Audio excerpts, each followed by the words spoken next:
Welcome, everybody. It's great to be here. How many of you guys think these extreme skiers are crazy? Most of you, the stuff you see in the movies, right?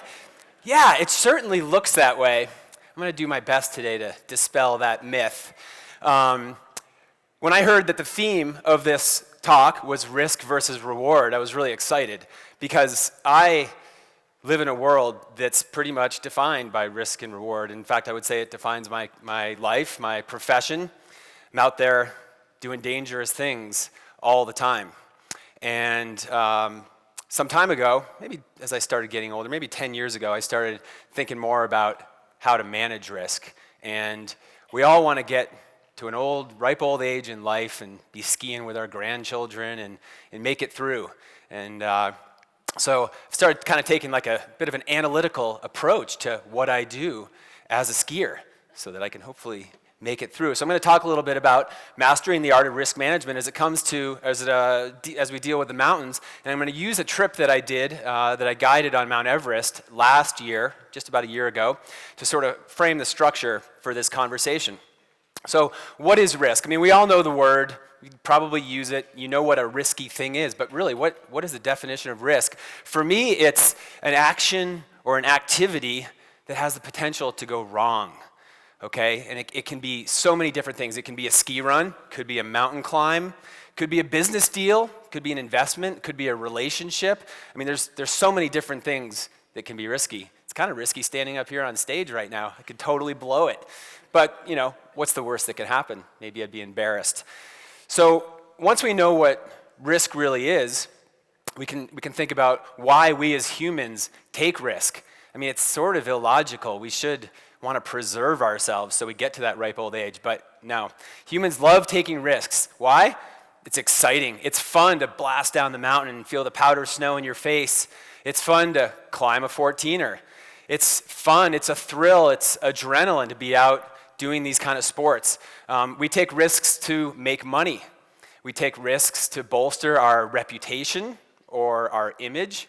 All sorts of reasons out there that we would take risks. I mean, but again, it's very illogical. Why sit at a gambling table and waste money? Well, because that time you win, your brain goes, oh, I really like that, even though the other 9 times out of 10 you lost. But this is sort of the quick and easy of why we go out and take risks. On Mount Everest, I chose to go there for pretty much all of those reasons. Yes, I was being paid as a guide, so there was the financial incentive. It was really fun, even though it's long and hard, it's really fun and exciting. And there was the possibility that it would enhance my reputation as a guide if we were successful. But on the opposite side of that, if you aren't successful, the risk of failure, coming back, not getting the summit is great, and there's a lot of other potential risks that I'll talk about in just a second. So how do we identify these things? When we go up on a Colorado 14er, or we go up on Mount Everest, we look at the mountains and we have to open our eyes and our ears and all of our senses to soak up what we see, what we feel, and look around us. On Mount Everest, the risks are crevasses like this big crack that I'm skinning by here. You don't want to fall in that. You'll never come out. Avalanches, of course. I mean, just 2 weeks ago, the media was full of Mount Everest stories because there was a lot of accidents. People were getting hit by rock fall, people were falling, there was medical emergencies, there was all sorts of bad stuff happening. There was a lot of that comes from people that probably shouldn't be there in the first place. That's a risk that they choose to take, perhaps stepping outside of their comfort zone or over the boundaries of what they're capable of to go up to Mount Everest. Estimating the risk is really just an assessment of the probability of something happening. Now, we know bad things can happen. Lightning can strike, your car can crash, you can fall, an avalanche can happen, but will it happen? That's the important thing to understand. We know all this bad stuff, we've seen the risks in front of us, we've identified them, but will these things happen? And this is where your experience is huge. If you've climbed all the Colorado 14ers, you've gained a wealth of knowledge that you can use to make good decisions. If you've been in the banking business for 30 years, you have a wealth of knowledge and experience which you use to inform your decisions. For me, I've grown up as a skier in the mountains, so that's like the most comfortable place. I'm much more comfortable on top of a 14er than I am walking down a city street where I'm just, it's a little, I feel like I have less control. So estimating the risk, we're looking at what's the probability of something bad happening. Now, we want to manage these things. We know what the risks are. We know what the probability is, or at least we hope we know. We have to remember that we as human beings are not as smart as we like to think we are. Humans are capable of doing incredibly stupid things, and we never seem to learn from each other's mistakes. I mean, you can go back in history, and everybody's done things wrong. Everybody's done everything wrong. We just haven't always learned from it, so we tend to repeat these mistakes. So there's an art to managing the risk, and I'm going to teach you or give you a tool that I created. It's sort of a methodology that I created, and I call it the meat method. And I wanted to put up a slide here of a steak just because I thought it would be funny, but I didn't get around to doing that. I'm actually a vegetarian, so it's even funnier for me. But it's just an acronym. I could have called it the team method, but meat was in the right order that I wanted. This is a picture of the South Col of Mount Everest, the high camp, and that's the summit in the distance. And so we're going to talk about what it was like to go from that high camp up to the summit and how we managed the risks that day. So the first thing you can do in the meat method is mitigate. And mitigate means just reducing the risk. It means tweaking the situation. So for instance, ski patrols on the ski area, they'll throw bombs in the morning after a big snowfall to try to get avalanches to come down the steeper terrain so they can safely open for the public. The Colorado Department of Transportation will go up on the highways and shoot their guns like on Loveland and Berthoud Pass to try to bring avalanches down before they open the highway if it's a dangerous scenario. They're trying to tweak the situation, reduce the hazard so that it is safer. The second thing, and this is a picture actually of the world's fourth highest mountain, taken at sunrise from about 28,000 feet on Everest, and this is Lhotse, which by the way has never been skied if anybody's looking for a really cool project. It's very risky though, very risky. So the second thing we can do is eliminate the risk altogether. What does that mean? Don't go, don't do it. On May 19th last year, we got up at about 8 p.m. at the South Col. We got out of our tents, got dressed, drank some food, drank some hot tea. It's about all you could stomach up there. And at about 10 p.m., we started walking towards the summit.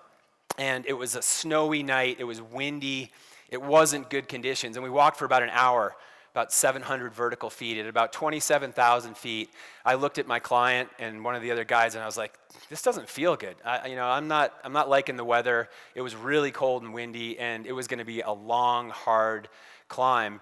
And I decided, along with one of the other guides, to take a chance, and it was a risky decision, to turn around and to go back to the South Col.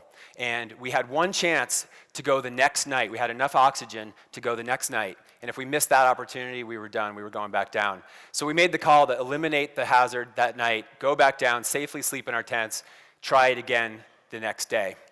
Fortunately, we woke up the next day, and it was absolutely gorgeous out. The sun was shining. We just relaxed all day long and did the same thing. Got up at 8 p.m., cooked, got dressed. We were out of the tent at 10, climbing. Gorgeous starry night with the moon out.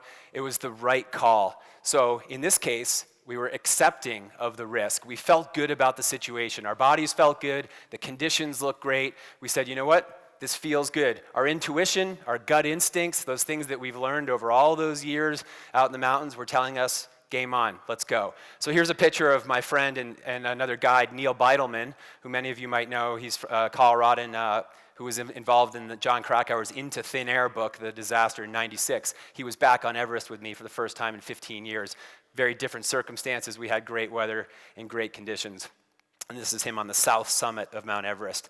And then the final acronym, the final letter in the acronym, as I climb up over the Hillary step here towards the summit of Everest, is transfer the risk. And transferring the risk is really just a fancy way of saying, you go first.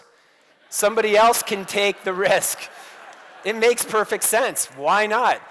Let's go see what will happen to someone else. I mean, do you guys remember being kids? Maybe you're standing up on a bridge over the water, and you're waiting for someone to jump in first so you can see how hard it really was.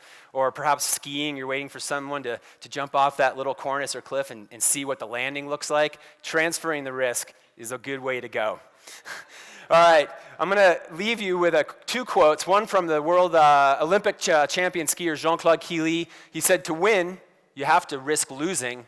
And another one that came to my mind last night, actually, was from the American poet T.S. Eliot. And he said, "Only those that are willing to go too far will understand how far they can possibly go." Thanks a lot, Denver. Appreciate it.